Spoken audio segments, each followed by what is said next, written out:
Fish on Fridays. I'm Al McCauley, and every May 4th, the Catholic Church remembers the patron saint of firefighters.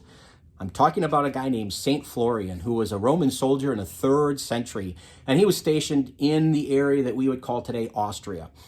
Now, one of the things we know that Florian did was he organized a group of elite soldiers who served as firefighters in the Roman Empire.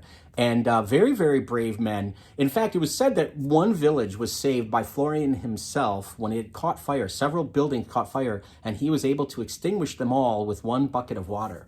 Now, this is kind of creeping over into the legendary part of his story, but it should tell us something about the man, that he was brave, that he was courageous, that he fought fires for the good of humankind.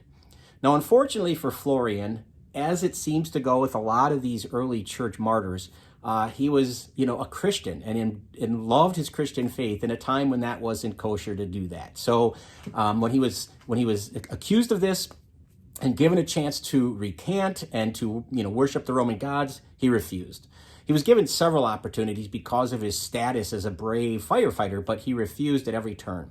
And this really angered his captors just mightily. And so they ordered for him to be burned to death.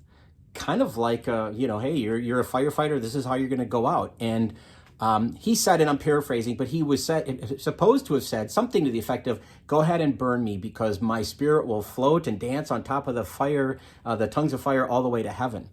Well, this angered his captors even more, and so they said, well, to heck with that, we're going to not burn you, we're going to scourge you, and then we're going to tie a big stone around your neck and throw you into the sea. And that's how he died. He died by drowning.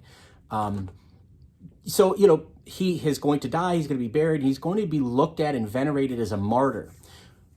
It wasn't until well over a millennium later, in fact, 1528, there's going to be a huge fire in Krakow, Poland. Now, in Krakow, there is a church that has his relics, and that's where people would go to venerate his memory and to pray with him to God, especially those people who served as firefighters.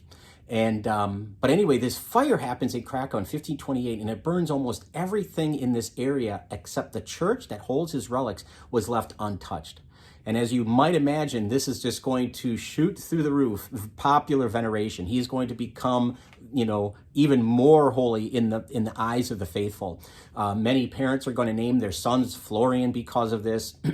And even still down today, places like Austria and Germany today are still going to recognize Florian as the patron saint of firefighters, oftentimes in their patches, their insignias that, if you go into that life, that chosen vocation of a firefighter. But the radio communication, the word Florian is the universal call for firefighters and fire trucks if there is a fire. So he's still remembered even today in that way. So there you go, St. Florian. If you know or love somebody who is a firefighter, perhaps you want to share this with them.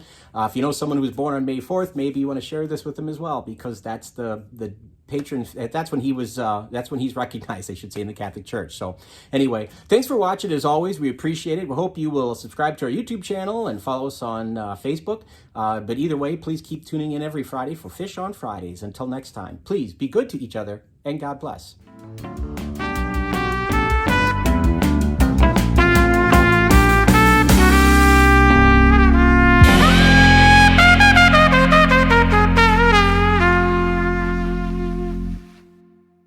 Saint Florian. Now, Saint Florian